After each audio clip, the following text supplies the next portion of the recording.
Maka malaikat maut turun ke sini. Makanya ketika sakaratul maut sudah datang, maka yang baca Quran hentikan. Kenapa? Oh, memang gitu ya. Jangan semakin kenceng. Ayo Pak, insya Allah Pak, gitu. Al-Baqarah Pak, Al-Baqarah Pak. Al-Kahfi, Al-Kahfi. Enggak lah. Yang baca Quran berhenti dulu. Kemudian digantikan dengan kita mentalkin. Antum agak ke sana dikit. Masya Allah ya. Orang yang meninggalnya kooperatif ini.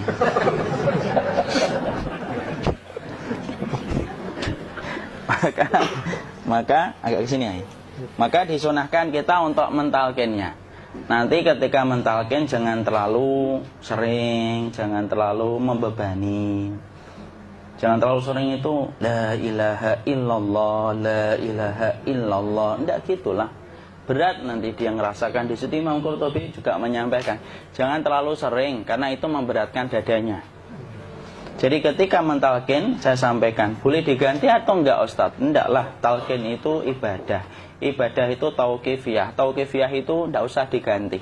Karena Rasulullah mengatakan, lakinu ala mautakum la ilaha illallah. Talkin orang yang meninggal di antara kalian dengan la ilaha illallah. Enggak usah diganti Allah Ustadz yang lebih singkat, lebih pendek.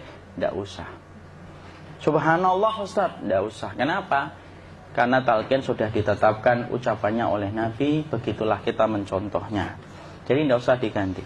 Cara mentalqin, jadi kalau keadaan sudah tenang, tolong kalau sudah sakaratul maut jangan ditinggalkan. Karena sesungguhnya pertempuran setan itu pada detik-detik kematian semacam ini. Dan betul-betul berusaha untuk menjadikan dia murtad. Nanti makanya di situ di buku nanti dibahas kan, pertempuran setan itu sampai detik-detik orang mau mati itu sudah ayo kufur, murtad aja tuh, kamu sakit kan? Nah, itu kayak gitu. Makanya jangan ditinggal. Capek gitu kok nggak meninggal gitu ya. Udah gantian mas. Dan jangan kemudian meninggalkannya. Mangkat dulu gitu. Enggak lah, janganlah. Terus ditampingi terus. Kalau bisa ya sudahlah, berikan waktunya kita untuk sementara waktu itu betul-betul berkhidmah kepada orang yang kita cintai terakhir kalinya. Cara kita kemudian mentalkin adalah, yaitu adalah di sebelah kanannya la ilaha illallah. Biarkan dia mencerna dulu, tidak usah buru-buru kemudian kita langsung nimpali lagi. Dia mencerna dulu sembari kita doakan, peluk, ya Allah dimudahkan gitu. Kalau ada orang yang bisa ngucapin la ilaha illallah, itu siapa yang memberikan itu? Ustadznya memberikan kekuatan Allah Pak. Karena ngomong aduh aja sudah tidak mampu. Makanya Allah berfirman dalam surat Ibrahim, yusabbitullahu alladhina amanu bil qawli tsabit fil hayatid dunya wa fil akhirah. Allah teguhkan perkataan orang yang beriman dalam kehidupan dunia dan akhirat. Dunia itu ya ketika menjelang kematiannya. Makanya dia bisa ngomong la ilaha illallah. Sebenarnya ngomong aduh aja udah gak mampu. Kalau bisa ngomong, dia pasti ngomong aduhnya dulu. Tapi Allah yang menggerakkan. Ngomong la ilaha illallah. Makanya mangkana akhiru kalamihi la ilaha illallah dakhalal jannah. Barang siapa akhir kalamnya itu adalah la ilaha illallah, pasti masuk surga. Makanya kita lagi la ilaha illallah. Dah. Cerna dulu. Enggak usah minta diburu-buru ya. Enggak usah gini. Ayo la ilaha illallah. Ayo.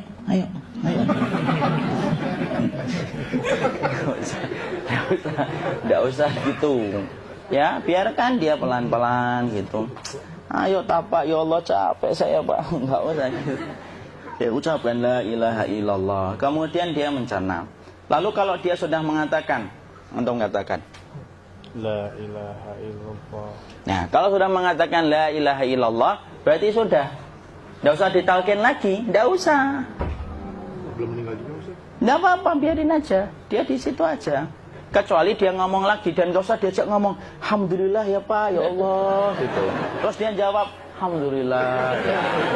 Itu berarti ucapan terakhirnya alhamdulillah. Atau ketika habis ditalkin la ilaha illallah, dia ngelihat air. Nah itu berarti ucapan terakhirnya air. Talkin lagi, nggak usah marah. Aduh Pak minta air. Mau minta air nanti aja dikubur gitu loh. Jangan gitu. Biarin aja, jangan kemudian setelah la ilaha illallah La ilaha illallah. Terus, ayo tutup, awas ya ngomong lagi ya. Nggak bisa gitu juga. Maka kemudian setelah la ilaha illallah sudah, nggak usah diajak ngomong gitu. Terus kemudian nggak usah ada anaknya perempuan, ya Allah Pak, sudah bisa ngomong la ilaha illallah, usah gitu. Cukup dalam hati alhamdulillah gitu. Diam kita dengerin gitu. Disitulah nanti biasanya detik-detik dia terakhir. Dia nanti ngeliat di sini Pak, prosesnya itu nanti kaki langsung sebagian jempol dingin dia. Kaki, telapak kakinya langsung kalau kita geningkan dingin kayak kaki yang kena AC langsung. Kemudian dia langsung ningkup gini, dikit dia, mulai kaku dia. Atau kalau enggak, gini dia, langsung kayak jatuh. Kayak kepala nanti yang paling terakhir, kepala itu pasti ada gerakannya Pak. Ini meninggal itu pasti gitu. Pasti gitu. Karena apa? Sudah tidak ada beban ruh yang menahannya. Ya, cabut ya, set pelan, maka kemudian malaikat itu. Tapi tetap sakit lah, walaupun dikatakan ringan, tetap sakit. Maka kemudian sakit gitu, ngelewatin sini, jantung kemudian sudah tidak berfungsi, kemudian ginjal Pak, ngelewatin ginjal tidak berfungsi. Bapak bayangkan kan, kalau yang pernah sakit batu ginjal Pak, sepakat nggak kalau kita batu ginjal itu sakitnya luar biasa Pak? Itu baru titik batu kecil di ginjal. Kita bisa bayangkan tiba-tiba ginjal tidak berfungsi, sakitnya kayak apa Pak? Tiba-tiba ginjal nggak berfungsi, pankreas naik, kemudian tek jantung. Jantung ini dia masih hidup dia, di sininya masih hidup walaupun jantungnya sudah berhenti. Naik. Kemudian mata, dia ngelewatin mata. Organ tubuh yang paling setia sama ruh itu mata. Maka kemudian mata dia ngelihat dia, ngelihat keluarnya, naik dia. Ya, dilihat ini sama dia. Makanya Rasulullah mengatakan innar ruha idza qubida tabi'ahul basar. Ruh itu kalau dicabut, mata itu ngikutin kemana perjalanan ruh itu. Makanya ada yang meninggalnya gini. Ya itu bukan tanda su'ul khatimah, itu tanda fitrahnya mata ngikutin ruh. Atau kemudian bukanya sedikit. Ada yang kayak senyum Pak, ada yang kesini yang keringetan, nah itu tanda husnul khotimah. Ada yang senyum. Jadi sakitnya setelah selesai itu plong gitu loh.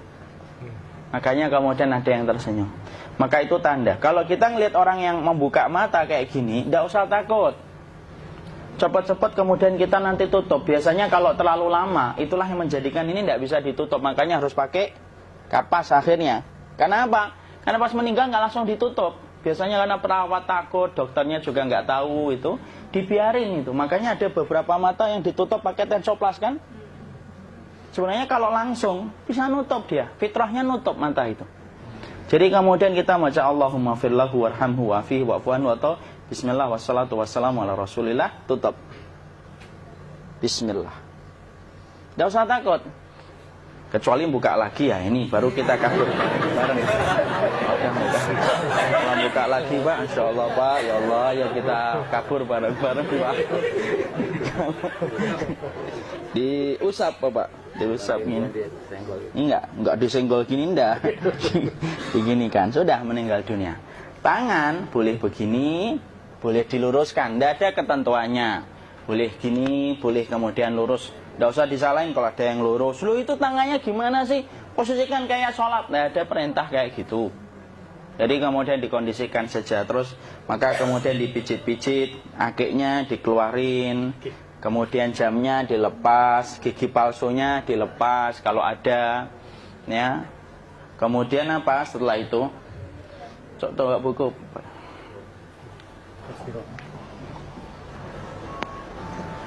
Kemudian kalau bisa awal-awal, kemudian taruh buku atau sesuatu yang agak berat di perutnya ketika baru meninggal dunia.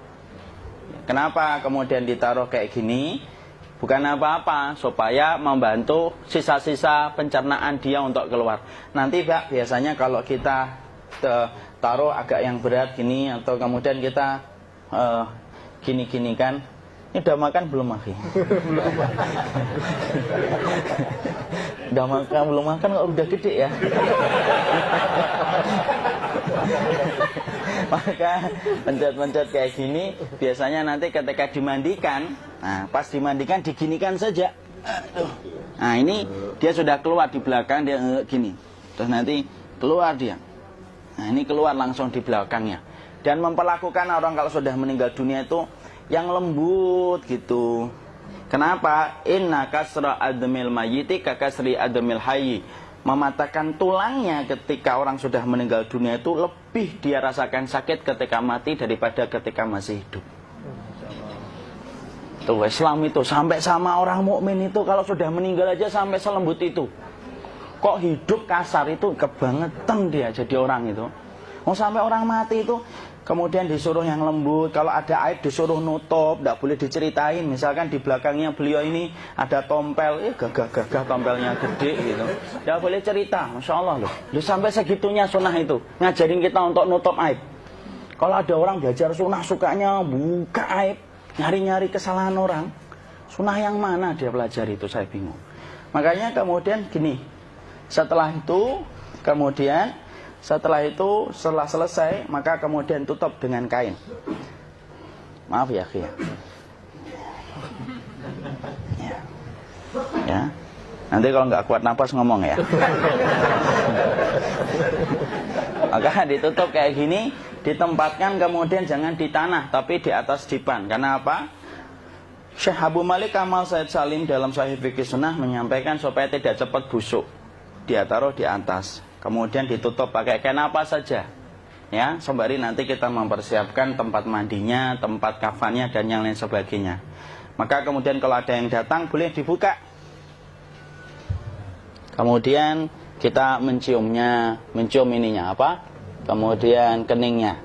Kemudian kita berdoa, nutup lagi kayak Rasulullah ditutup. Kemudian yang datang terakhir itu salah satunya Abu Bakar. Dibuka kemudian beliau, ya Allah ya Rasulullah, engkau adalah orang yang percaya hidup dan matimu, dan tidak mungkin Allah itu mematikan engkau 2 kali ya Rasulullah. Maka kemudian ditutup kembali. Saat itu para sahabat dalam keadaan mendung semuanya. Maka disitulah kita lakukan kayak gini, ditutup gini Ustaz ya. Kasihan tidak bisa nafas, insya Allah tidak butuh nafas lagi. Jadi kemudian kita semacam ini kita persiapkan apa yang bisa kita lakukan. Nah itulah proses kematian dari sakit sakaratul maut sampai kematian.